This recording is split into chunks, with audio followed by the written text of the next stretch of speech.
Welcome back to the CBS Sports Eye on College Basketball Podcast here on CBS Sports Network. And now you see him right there in the middle. It is our CBS Sports bracket expert, Jerry Palm, here to answer all of the questions you guys are tweeting at me and Norlander for some reason. So, Jerry, I want to start with this because a big story all season has been North Carolina. Preseason number one after returning 4 starters from a team that played in last season's national championship game. They are obviously on the wrong side of the bubble right now.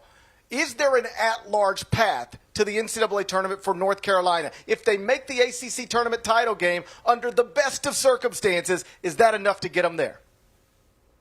Maybe. The problem with talking about teams on the bubble in a vacuum is it's not just about them. It's about what all these other teams are doing as well. So the best case for scenario for North Carolina in terms of being an at-large team is to, first of all, beat Virginia in their second game because they have to win against Boston College or somebody like that first. Beat Virginia in the second game, and then hope they get NC State instead of Clemson in the third game, beat them, and then hope they get probably Duke in the championship game, and then they lose that one because otherwise they're not an at-large team. That's the best path for North Carolina. That's their best.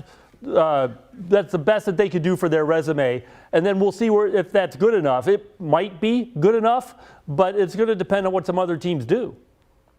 Jerry, I want to ask you to step outside the discussion of specific teams and allow you to riff for a minute here.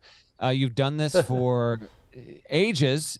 What do you find to be the biggest, if you had to narrow it down to one, the biggest misconception among your beloved following and readership and Twitter followers, or just in general, the thing that people might not have the total grasp on about seeding or selection that you'd like to clear up here 5 days out from Selection Sunday? Wow, just one? Yeah, just one. Gosh, okay, metrics. The metrics, people love to talk about all the metrics, the net and Ken Pom and all of those. They don't have that much of an influence on the process, really very little to do with selection. The net exists to put your opponents on your team sheets. So your own net doesn't mean as much as the net rankings of your opponents.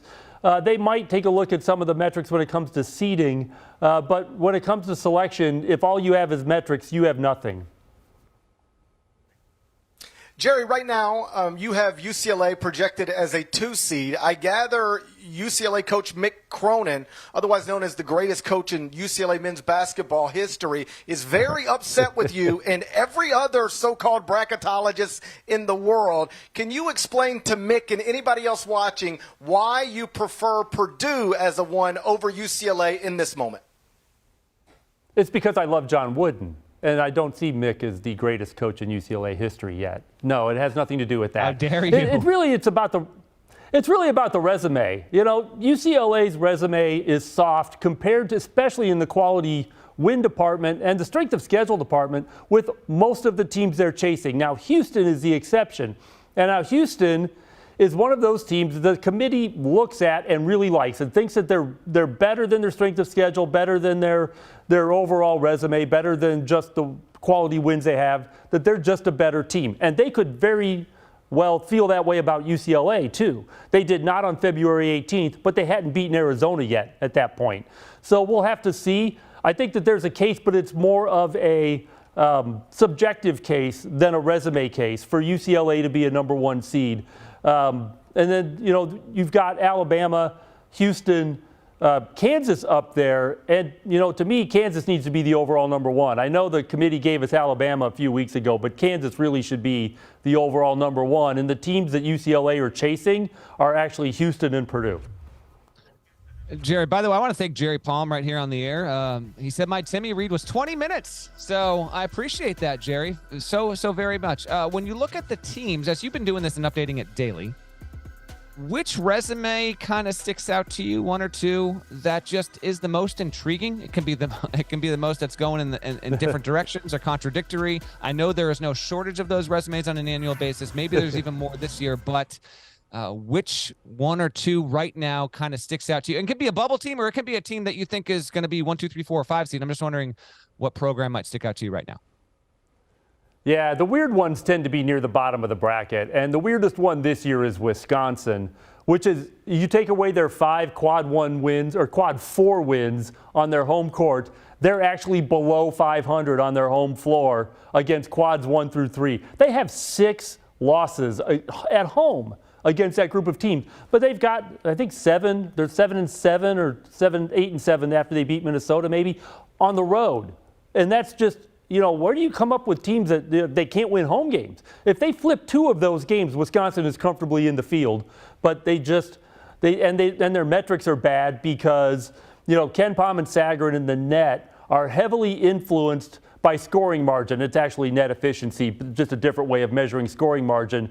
But those metrics don't like Wisconsin because 2/3 of their games have been played in under 10-point margins, win or lose. And so you're not going to build up big metrics. So that could work against them for seeding more than selection. But it's just a weird resume that you've got a team that's better away from their home floor than at home. Elsewhere in the state of Wisconsin, you have Marquette, which has had a tremendous season. Shaka Smart, Big East Coach of the Year, candidate for National Coach of the Year. Marquette is your outright Big East champions. If the Golden Eagles were to also win the Big East tournament, obviously they would need help elsewhere. But could they conceivably, with a Big East tournament win, match with a Big East regular season outright title, put themselves in a position to maybe be a 1 seed on Sunday? Probably not. I think the competition is going to be a little too stiff. You've already got Texas sitting there with 8 losses against a much better schedule. Marquette has got 8 losses, I believe.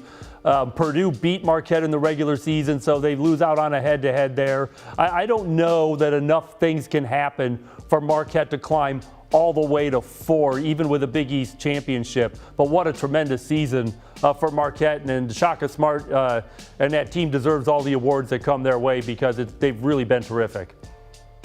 I'll go one more big picture question for you here, Jerry. This time of year is when the most people start paying attention to college basketball. Our beloved podcast audience is with us year round, and we appreciate that. But for the masses, they really start tuning in now. They're following your updates daily. They're checking in on scores. All right, who's in, who's out, who's on the bubble, who's off the bubble, who's going to get closer to the 1 seed, who's going to maybe get up and get geographic protection. How much, in your purely your opinion, having evaluated this for so long, how much influence does the committee put on these games? Some teams will play 1 game in a conference tournament. Some will play 3. So the volume and more data points does matter. But is there a tendency for both maybe the media and fans to put a little bit more emphasis on the conference tournaments than are actually put there by the people that are deciding who gets into this bracket and where to slot them? I'll even be more generic than that. The media and the fans they bathe in recency bias, and the committee doesn't. The committee does not care about recency bias. How you finish the year doesn't really matter. The thing that's different about conference tournaments versus the rest of the regular season is that they're, for the most part, neutral court games.